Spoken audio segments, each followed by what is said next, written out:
The night before Christmas.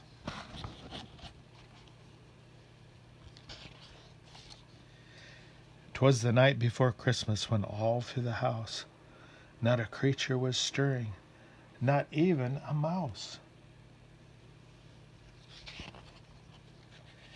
The stockings were hung by the chimney with care in hopes that St. Nicholas soon would be there.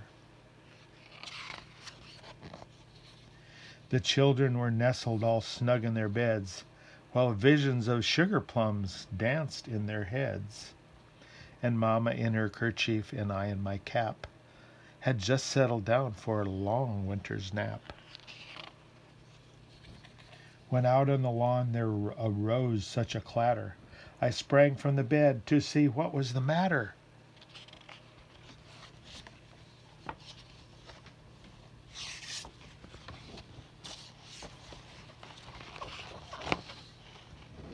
The moon on the breast of the new fallen snow gave the luster of midday to objects below.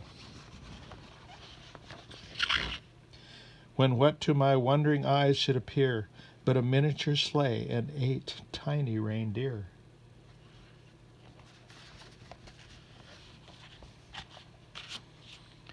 Away to the window I flew like a flash, tore open the shutters, and threw up the sash. With a little old driver so lively and quick, I knew in a moment it must be St. Nick. More rapid than eagles his coursers they came, and he whistled and shouted and called them by name.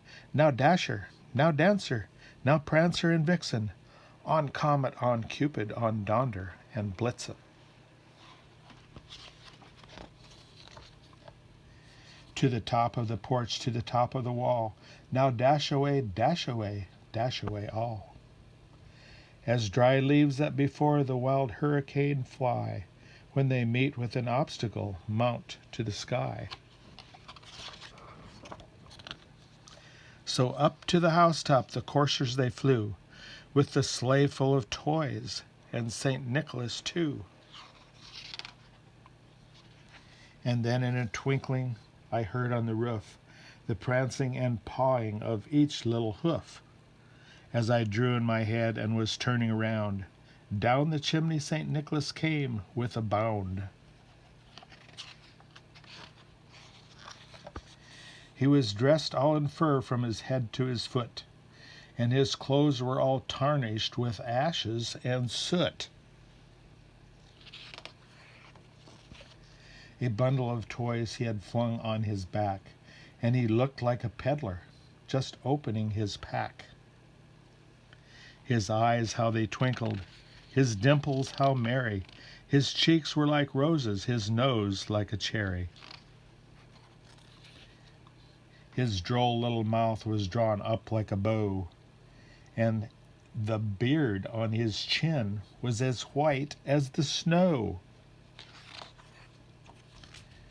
The stump of a pipe he held tight on his teeth, and the smoke had encircled his head like a wreath. He had a broad face and a little round belly that shook when he laughed like a bowl full of jelly.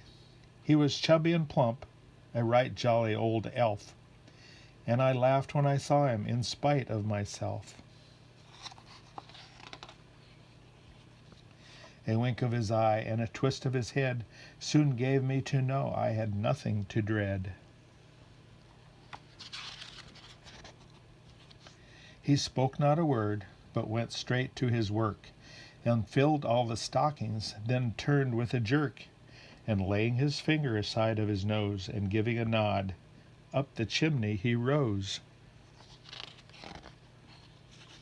He sprang to his sleigh, to his team gave a whistle, and away they all flew like the down of a thistle. But I heard him exclaim, ere he drove out of sight, Merry Christmas to all, and to all a good night.